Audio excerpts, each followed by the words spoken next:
A lot of people were asking me about the Shishi-odoshi and if it was leaking because they noticed a lot of water around it in my video. It's not leaking. In fact, let me show you. This has been turned off since yesterday, and it's completely dry all the way around. In fact, the wood box is doing just what it's supposed to do. The wood has expanded, and I don't even think that I needed the silicone in it, really. I think it would have just expanded and held, you know, not unlike an old wood bucket or a water tower or something that was made out of wood and just holds water.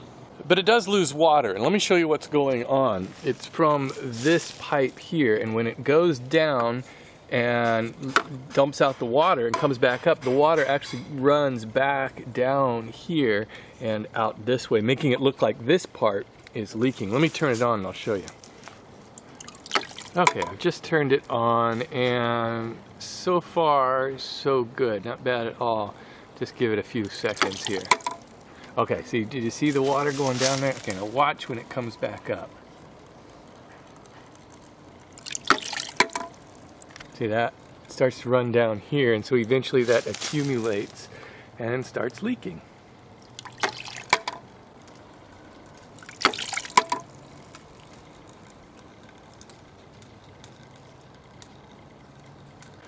One thing I've done that seems to have helped is I didn't fill this up as deep, because I noticed when the water was way up high, this would come down and it would actually pick up water that was, you know, in the pool, so to speak, and then just splash it back up.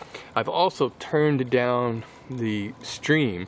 There's a little adjustment on the pump that allowed me to get it to a slower stream, and that seems to help. But it still leaks a little, not a whole lot. I've thought about maybe putting some sort of a ring around here. I might give that a try.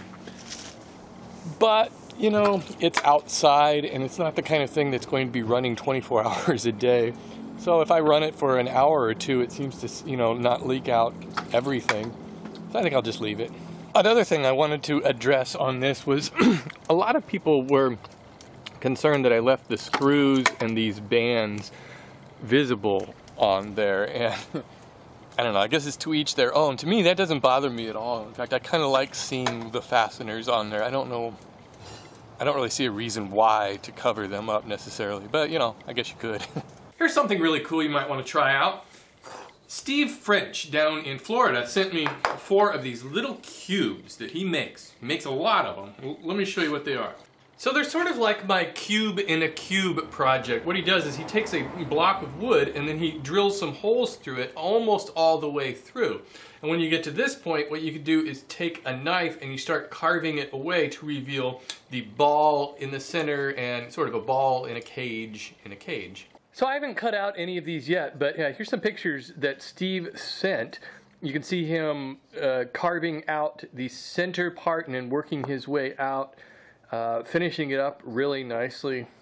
Very cool. And he likes to give them away as gifts. But sometimes what he does is he sends them out just like this and lets the recipient of the gift finish them themselves. And I think that's a good idea because it's kind of like a craft project that's almost all done. All you gotta do is just take a knife and just whittle it to shape.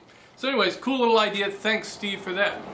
I want to give you an update on my fountain. Look at this. This has been running for about 3 hours now, and it's just got a little bitty drip. So I guess whatever I did to that, I think mainly just slowing down this water flow did the trick. So I'm perfectly happy with that little bit of a drip. Well, I hope all of you here in the US are having an enjoyable Labor Day weekend. Sort of the unofficial start of autumn, I guess is what it's called. And it does. The weather's definitely getting a little bit cooler here. We plan on seeing Henry V tomorrow, a free Shakespeare in the Park in San Francisco. So should be a good outing. We'll bundle up.